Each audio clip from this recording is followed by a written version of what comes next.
Bien, pues mientras todo el mundo se reordena, vamos a seguir pasándolo bien.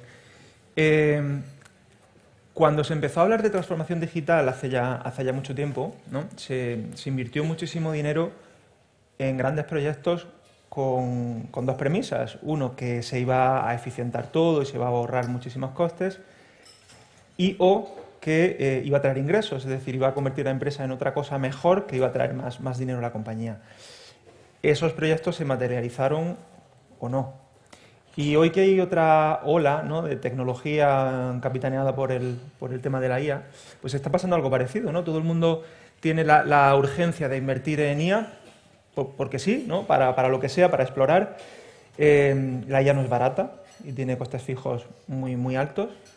Y la realidad es que en esta fase temprana, pues mucha gente, ¿no?, se pregunta para qué realmente, o dónde está la rentabilidad, o cómo se va pues a explotar ese CAPEX, ¿no? Hoy esta mesa está comprendida por dos empresas que han entendido el mundo de la inteligencia artificial y sus derivados desde muy pronto, y además lo han inyectado al núcleo de la compañía, ¿de acuerdo? Nos acompaña Sandra Gibert, CEO de la Spanish Region de Intelcia, más conocida o antes conocida como Unísono. Seguramente os suena la palabra unísono. Y ellos, pues bueno, desde el principio, un sector que parece que se va a ver muy amenazado por la inteligencia artificial, como es el mundo de los contact centers, del BPO, pues le han dado la vuelta, ¿no? Y lo que están haciendo es ensanchar el negocio a través de la tecnología. Tenemos también a Juan Buiza, responsable de transformación digital de Atlántica, que es una desarrolladora y gestora de activos de generación renovable. Tenéis más de 50 activos en más de una decena de países, y tienen un caso clarísimo de uso, de inyección directamente de dinero en la P&L a través de la sensorización de las plantas y de la interpretación de esos datos y de la puesta en marcha de acciones correctoras, ¿no? Y me acompaña también, pues, Jaime de Jaray, presidente y CEO de LG Electronics Spain, como moderador de esta mesa y presidente del jurado. Encantado. Gracias. Vamos Gracias. a conoceros primero un poquito, una primera pregunta introductoria, y luego ya profundizamos en cada caso. Jaime. Bueno, pues yo quería preguntarte, Sandra, vosotros, claro, vuestro negocio es un negocio basado mucho en el precio y en el volumen, ¿no? Y de repente hacéis clic y os convertís en consultores y entráis dentro del negocio del que os ha contratado. ¿Cómo ha sido ese proceso? ¿Cómo os disteis cuenta de ese gran salto que habéis dado? Bueno, pues la verdad es que el negocio, vemos que hay patrones similares en casi todos los negocios, que muchas veces está basado en el volumen, en los precios, en la grandísima competitividad por esos descuentos en el mercado español. Entonces vimos que es un mercado con mucho volumen pero con márgenes reducidos, y que teníamos que buscar una forma también diferente de hacer las cosas.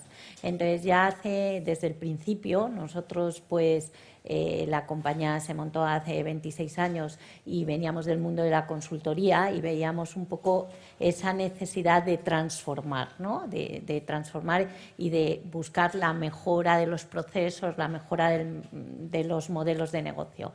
Pero ya hace más de 11 años montamos lo que es una empresa o una marca que se evoluciona dentro de lo que es la compañía, que es nuestro hub de innovación, más que como una parte digital aparte o independiente, sino un hub y una transformación desde el corazón de las operaciones, para ir transformándolas y no solo pues hacer los servicios basados en personas y volumen, sino en incorporar la tecnología y la digitalización en las operaciones. Y bueno, pues a partir de ahí pues fuimos trabajando, y una cosa te lleva a otra, ¿no? Vas incorporando primero RPAs y automatización de tareas repetitivas, luego vas metiendo algoritmos de predicción para el comportamiento de los clientes, y al final pues acabas con la inteligencia artificial generativa, que es en lo que estamos hoy. Muy bien. Y para Atlántica, una de las cosas que más me sorprende, por ejemplo, en vuestras plantas, estáis midiendo 15.000 parámetros cada 5 segundos, ¿no? Y os están aportando datos de forma constante. ¿Nos puedes dar ejemplos de qué cosas conseguís, qué valores añadidos, qué ventajas habéis obtenido con esa monitorización y cómo lo habéis monetizado? Bueno, en total, plantas grandes son 15.000 señales, pero si sumas las más de 50 plantas que tenemos, unas más grandes, otras más pequeñas, pues estamos hablando de más de 200.000 señales, muchas segundales, algunas minutales, y esa cantidad ingente de datos, pues da muchísima información, ¿no? Bien tratados, ¿no? Entonces, ¿qué beneficios sacamos de todo ese modelo adaptado a sistemas de inteligencia artificial antes de generativa, ¿no? Como eran los machine learning y otro tipo de modelos? Pues conseguimos, por un lado, reducimos costes, porque las paradas de mantenimiento porque algo funcione mal pues son costosísimas en una planta de generación de energía, como podéis imaginar. Por otro lado, ese cambio de ese componente que está funcionando mal no es lo mismo cambiarlo en una parada que cuando no es parada, está el día ventoso, la planta de viento va magnífica y de repente la tienes que parar porque algo funciona mal, pues impacta mucho en la pérdida de ingresos, en este caso, y en el coste de reparar esa avería no es lo mismo hacerlo en una parada planificada que ahí de repente tienes que llamar a gente, nocturnos, lo que haga falta, ¿no? Y por otro lado tenemos beneficios de otro tipo, ¿no? Más indirectos. Nosotros somos una compañía muy regulada, generamos energía, en algunos países se trata de una actividad crítica, con lo cual estamos siempre obligados a tener compañías de seguro que nos aseguren lo que hacemos. Entonces no es lo mismo cuando negocias con una compañía de seguros una actividad donde le puedes demostrar que tiene sistemas que predicen esos fallos, con lo cual cooperas con una normalidad mayor que otra, porque el seguro, como sabéis, es un tema de percepción de riesgo. En este caso el riesgo se percibe menor, con lo cual las primas de seguro pues hacen también que sean más baratas, ¿no? Y al final pues todo eso impacta en la cuenta de resultados de una manera importante. Bien, vamos a hacer un poco de zoom en Intercia, luego volvemos otra vez a los sensores de Atlántica para no confundir, ¿no? Que estamos dos casos aquí que tienen muchos puntos en común, pero son de industrias distintas, ¿no? Sandra, siempre habláis del human in the loop, es decir, estamos incluyendo tecnología, pero al final del día el empleado, la persona, sobre todo para determinados procesos complejos y demás, va a seguir siendo la clave, ¿no? Para no asustar a nadie. Además tenéis una pirámide que a mí me gusta mucho, donde se va viendo cómo la base se automatiza, pero luego las personas siempre están en la cúspide. Cuéntanos un poquito esto, cómo se mantiene ese equilibrio, ¿no? entre plantilla de carne y hueso y todo lo que estáis incluyendo. Bueno, nosotros partimos de un concepto que es este de Human in the Loop, porque consideramos que realmente las personas son lo más relevante dentro de lo que es la gestión de la experiencia de cliente, que es lo que nosotros hacemos, ¿no? Al final lo que hacemos es utilizar la tecnología para potenciar las capacidades de nuestras personas. Y eso yo creo que es la clave del éxito, porque la tecnología por sí sola no hace nada. Y nosotros tenemos muy claro que cómo aporta cada parte, y ambas son fundamentales, ¿no? A el desarrollo del negocio, a mejorar la experiencia de cliente y al final aportar valor a nuestros clientes, ¿no? Por una parte la tecnología y todo lo que hoy conocemos que se está utilizando, tanto de inteligencia artificial generativa, los bots, la robotización, todo lo que está súper de moda, porque además es muy fácil de utilizar la inteligencia artificial en nuestro negocio, en todo lo que son interacciones con los clientes, pues tiene su papel, y es un papel en el que te facilita los datos, te analiza el 100% de las interacciones, te robotiza las tareas que son más sencillas, más fáciles, el back office, todo lo que al final es posible meterle una automatización y que realmente sí que lo haga la tecnología. Y eso es un papel que tiene la tecnología, pero la tecnología es al servicio de las personas. Y las personas es la parte que también hemos visto pues en otros casos, las personas es la parte emocional, ¿no? Al final es en esa experiencia de cliente lo que importa realmente es el contexto que tú tienes en ese momento para poder dar la mejor solución al cliente. Y en esa situación es la que la tecnología hace lo más sencillo o una parte de la interacción y las personas lo que hacen son los casos más complejos, los más sensibles y los que realmente aportan valor al cliente final, pero siempre potenciando y dándole información relevante, pues con copilotos y con asistentes que le ayudan, les dan datos y les ayudan a resolver mejor cada una de las interacciones, a mejorar la experiencia del cliente final, pero al final pues la clave son las personas, ¿no? Y nosotros a esto lo definimos como operaciones inteligentes, ¿no?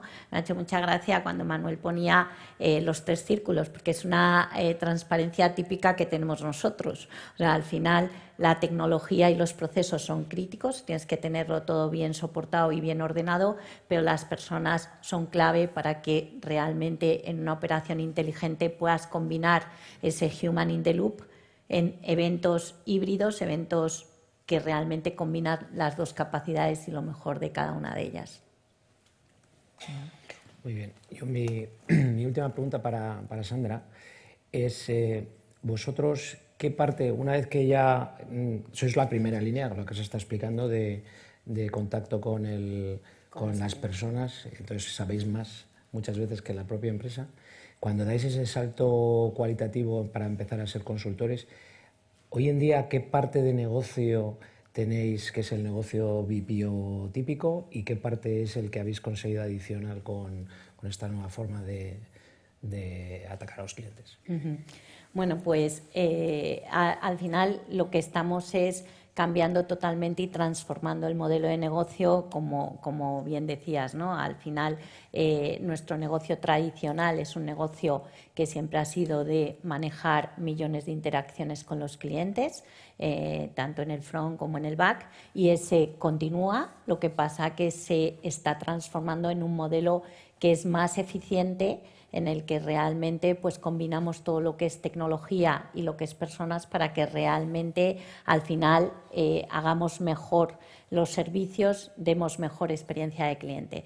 Entonces, en esa transformación, como nosotros estamos incorporando todo lo que es la parte de tecnología, nos convertimos más en consultores tecnológicos y de procesos para ayudar a nuestros clientes en sus operaciones en el día a día.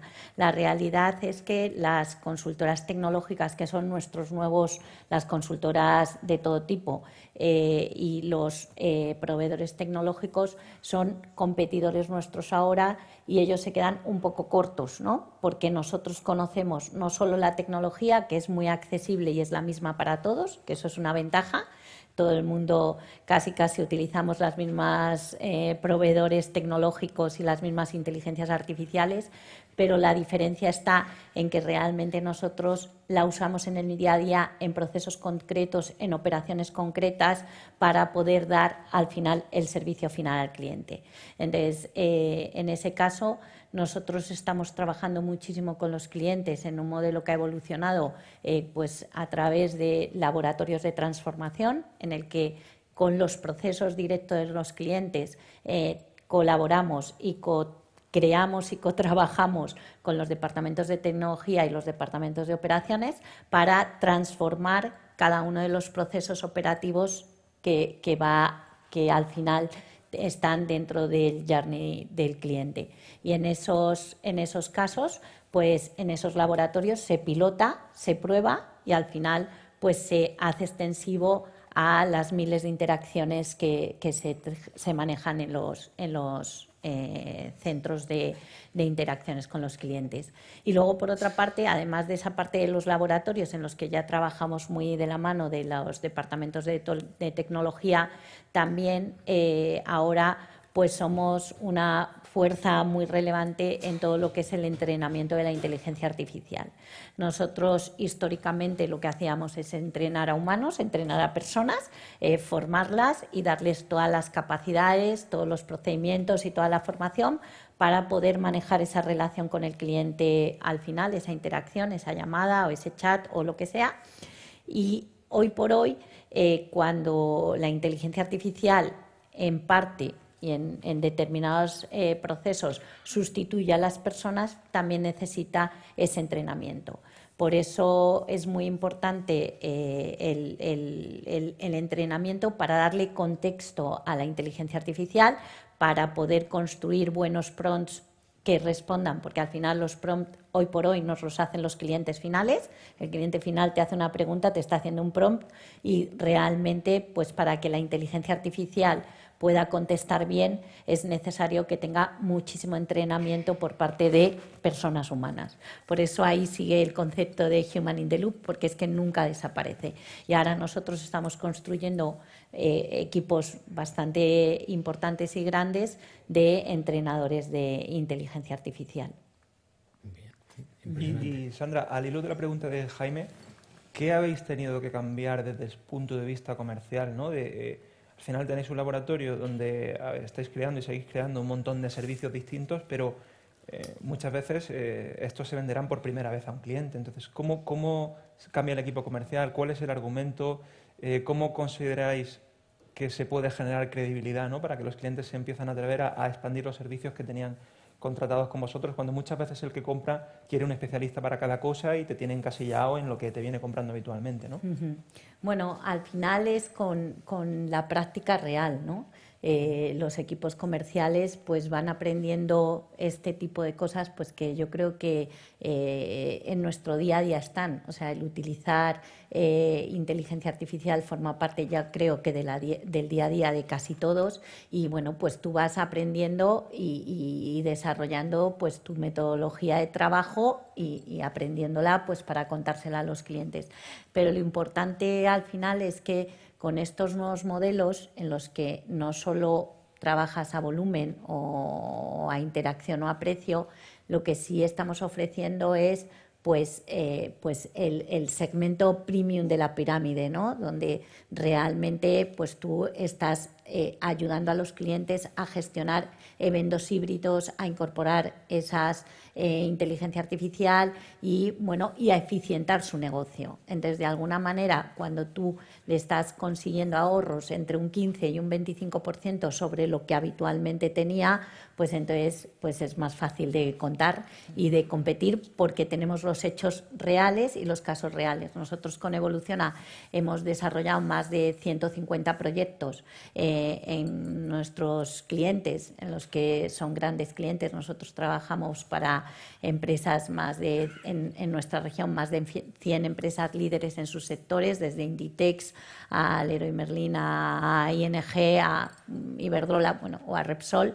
Entonces, con ellos pues trabajamos estos modelos pues para ir mejorando y eficientando todo lo que es su modelo de negocio de cara a los clientes.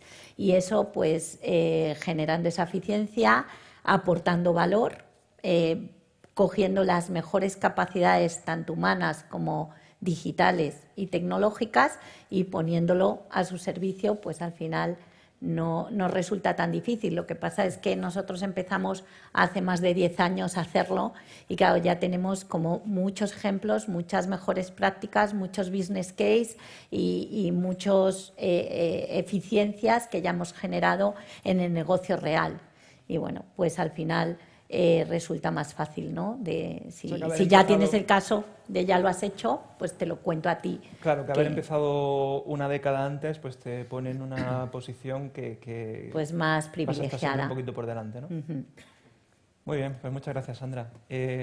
Volviendo un poco al mundo de Juan y de Atlántica, cuéntanos un poco, porque es como lo que más nos sorprendió, ¿no? Estáis haciendo muchos temas en interno, pero ese mundo del proyecto predictivo donde las plantas están, como decía Jaime, cada 5 segundos enviando decenas de miles de señales a un centro en Sevilla de monitoreo y que con eso se tomen decisiones a miles de kilómetros, ¿no? ¿Cómo funciona un poco todo esto? Y sobre todo, ¿cómo os aseguráis de que el dato es de calidad y quién es el dueño del dato? Es decir, ¿quién dice se tiene que hacer esta actuación porque el dato es este? Porque puede haber muchas interferencias o errores por el camino, ¿no?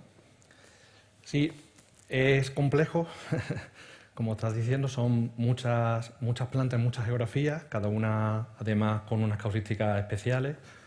Nos encontramos con facilidades en cuanto a que venimos de un mundo de ingenieros, son plantas de generación eléctrica, donde ya hay sistemas de medición per se. Eso nos facilita poder recoger datos, por un lado. Pero luego tenemos la dificultad de que son tantísimos números de señales que el tratamiento es muy masivo. Multiplicar esos números de 200.000 por minuto, si queréis de media, que incluso es menor, pues podéis imaginaros lo que tenemos en un año de datos que tratar, ¿no?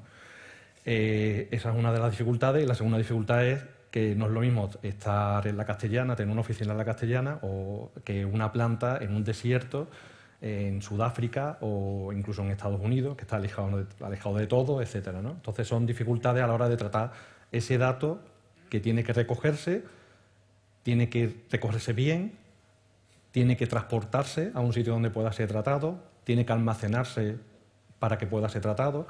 Y ahí es donde empieza también ya el mundo de la IA, pero una IA un poquito más oscura. O sea, no es la IA que detecta ese mal funcionamiento, sino esa IA que ya incluso detecta que ese dato que te están mandando o el sensor está fallando o está midiendo mal, porque al final es un componente electrónico que también puede fallar, ¿no?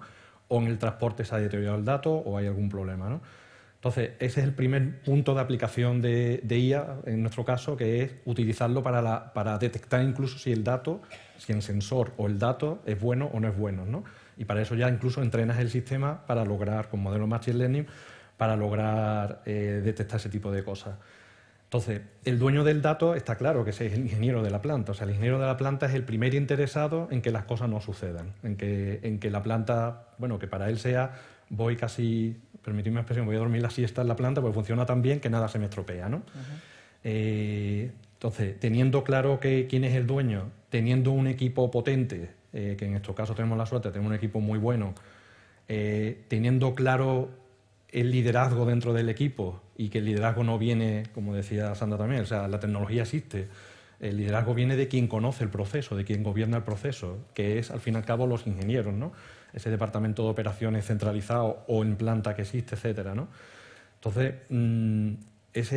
todo ese traslado de ese dato a un sitio para que pueda ser procesado con los diferentes controles, como te comentaba, utilizando la propia IA, y al final ese tratamiento de ese dato para poder detectar que una máquina está funcionando mal, pero que aparentemente está funcionando bien, pues es lo que rige todo el proceso que tenemos montado, ¿no? Y al final es detectar con anticipación que esa máquina o ese elemento de la planta tiene un mal funcionamiento o está empezando a tener un mal funcionamiento, con lo cual tienes tiempo para planificarlo, para cambiarlo, para actuar, y con lo cual pues genera un valor tremendo, ¿no? Estamos hablando de que son plantas de generación de energía que al fin generan muchos millones y que cualquier incidencia, aunque sea en un solo día, pues estamos hablando de muchísimo importe, ¿no? Muy bien. Bueno, yo nada, agradeceros que seáis un ejemplo de cómo utilizar la tecnología para mejorar y conseguir negocios nuevos. Y quizá uno de los grandes problemas que tenemos hoy en día es cómo gestionar el dato, ¿no? La cantidad de datos que tenemos. Es decir, no gana el que tiene más datos, sino que gana el que es capaz de hacer con esos datos lo que necesita para que su compañía vaya adelante. Yo, por mi parte, daros las gracias y felicitaros una vez más por ser un ejemplo en la transformación digital. Pues gracias.